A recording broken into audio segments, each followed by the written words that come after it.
What's up guys, Justin here with the CGEssentials.com. So in today's video, we're going to check out a plant library that just got made available for free from the developers of GeoScatter. Let's go ahead and just jump into it. Okay, so we've talked about GeoScatter a bunch on the channel.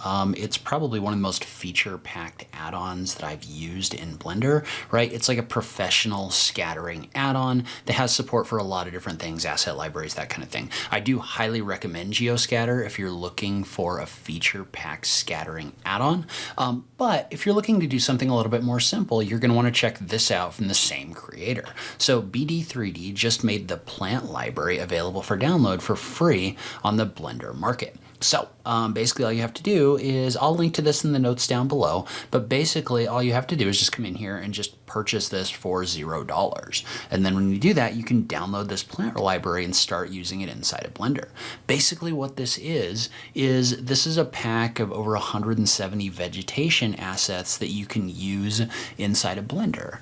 There's no catch or anything like that. You can just download them and use them. So we've got like grasses, we've got some trees in here, other things like that. So you can download these and you can set them up inside of Blender. So if I jump over into Blender, basically all I did is I just took the blend file that comes with this and I just unzipped it and I moved it into my assets folder. And now I can access all of these assets from directly inside of the asset browser. So notice how I can click and drag these in like this. So we've got bushes, we've got plants. I think we've got some grass. Yeah, we've got grass down below. We've got some materials. So just a really good collection of different assets that we can use inside of Blender. And if I jump over into my material preview mode, you can kind of get an idea of what these are going to look like. They're not like stripped down assets or anything like that. And so if you look at this, we've got like our plants and trees, and they're pretty high quality assets. Obviously I'm not in rendered mode or anything like that. I'm just doing a quick material preview. But as far as I can tell, these are like full on actual assets. So one thing you're going to note about this is, unless you're doing something with like geometry nodes or something like that, which you can do, but if you really want to scatter this on a surface, you're going to need an add-on for that as well. Now you can obviously go with the full featured GeoScatter. That's going to contain a ton of different features. So everything from different kinds of preset scatters, biome scatters, other things like that. This is like the full featured add-on, right? So you can definitely go with that. That is going to give you a lot. It's going to give you like proxies and just everything you could possibly need to scatter things in different ways inside of Blender. However, if you don't want to go with the full-on version, BD3D has also made the Biome Reader available for download. And so what the Biome Reader is it's basically a simple scattering tool to scatter different biomes. And so biomes are basically collections of plants. And so there's kind of a quick start guide that shows you this when you download this free plant library, but the plant library comes with 31 different biomes. Biomes are basically collections of the different assets in here, so you can see all of these in here, and you can select a surface and you can scatter them on that surface. And so you can click on this button right here and you can go on GeoScatter's page and you can enter your information, and this will give you access to a free scattering add-on that they allow you to download. So basically you enter your email address and then they'll email it to you. And the way that that works is you just install that. So under your preferences, you just install it as an add-on. It's called Biome Reader. And what it's going to do is it's going to allow you to pop up a little window on the right-hand side of the screen. So I'm going to tap the N key right here. We're going to go down to Biome Reader. And let's go ahead and let's add a mesh in here like this. And we'll keep it somewhat small. Basically, the way this is going to work is you can select an emitter like this one, and then it's going to allow you to open the Biome Manager. And so that Biome Manager is going to allow you to access the biomes that are contained inside of the plant library add-on. And so the way that worked for me is when you download this plant library, it also comes with a scatter pack file. And I just made sure to include those both in my assets folder. And what this add-on is doing is it's basically checking the asset library paths for those different biomes. So as long as you have those in that folder, it should find this and include it automatically. Now note that I have different scatter packs in here from different add-ons. So like this one from the trash kit, which I really enjoyed.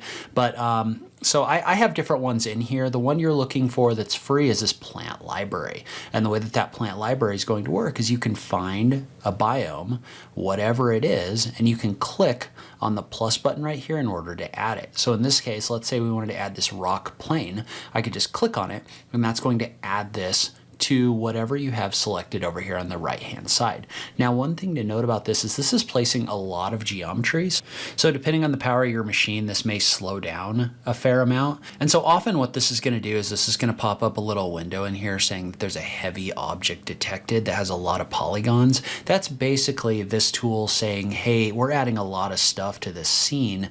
Do we want to enable some objects as a bounding box rather than the full geometry? That's basically something that's designed to keep your performance going on your computer, because otherwise trying to display all of this geometry can be really frustrating.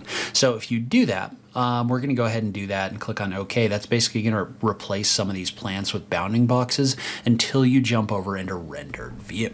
All right, and so if you look at this, and I just jumped this over into Eevee. I haven't done a whole lot of cycles work on it or anything like that, but notice how this has all of these objects scattered on this surface. And then if you jump over into rendered mode, notice how the things that are bounding boxes in your viewport are going to render out as geometry as well. That is a performance saving thing that this does in order to keep your computer from locking up while still allowing you to work in the viewport. Generally speaking, until you're ready, you're probably going to want to stay in a solid shaded mode or something like that instead, just to keep this light enough to work with. So there are tools in here that allow you to do things like randomizing the scale, right? So let's say, for example, that I wanted to randomize the size of these rocks. You can set a value from 0.5 to 1 in here, but this is basically going to go through and it's going to randomize these. You can also adjust and provide randomization of like the direction that this is going, other things like that. Now you can click on this pattern button in order to apply a little bit more of a pattern to this if you want to do this.